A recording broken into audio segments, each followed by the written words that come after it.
Minneapolis Police Chief Brian O'Hara joins me now. Chief, thank you so much for taking the time this morning.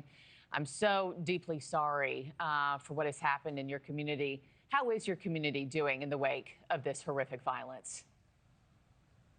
Good morning. Well, obviously the community is deeply hurting, and it's not just the dozens and dozens of families who had young children in mass yesterday on their first week of school, but it's the community at large.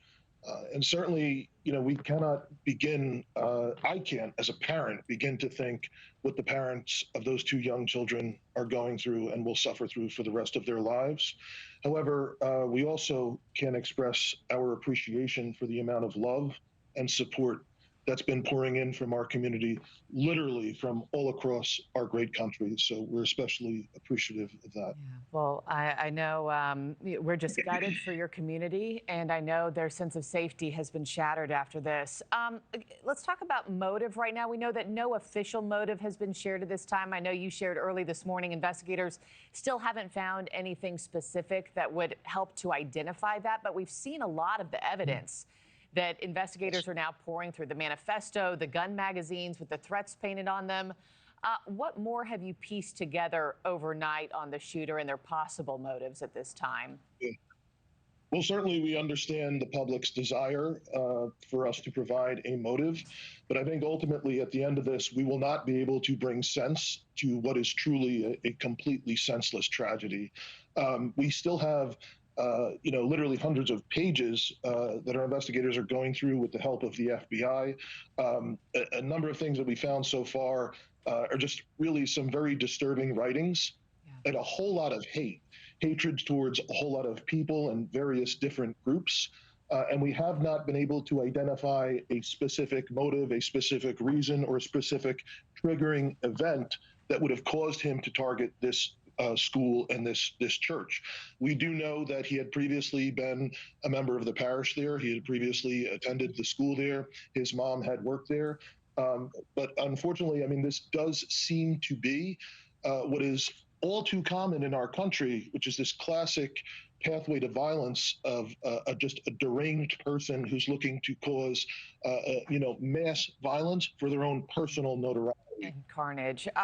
We've learned, to your point, we've learned that the shooter went to the school.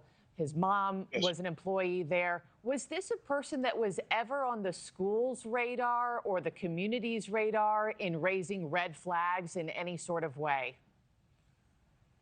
I don't have information on the school if the shooter had ever been on their radar in the past. We do know there was no criminal history in Minnesota.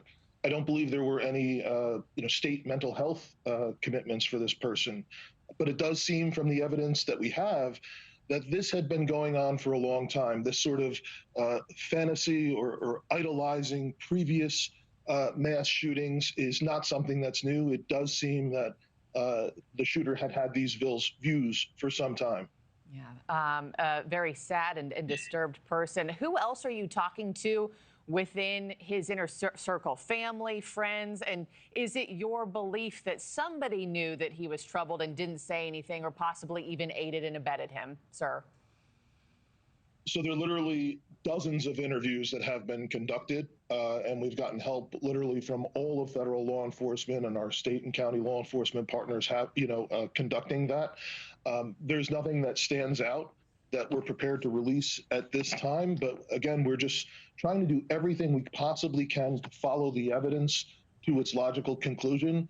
But unfortunately, it does seem that this is a classic, pathway of a mass shooter. Thank you for watching. Subscribe below and download our NewsNation app right now on your phone, and you will get fact-based, unbiased news for all Americans.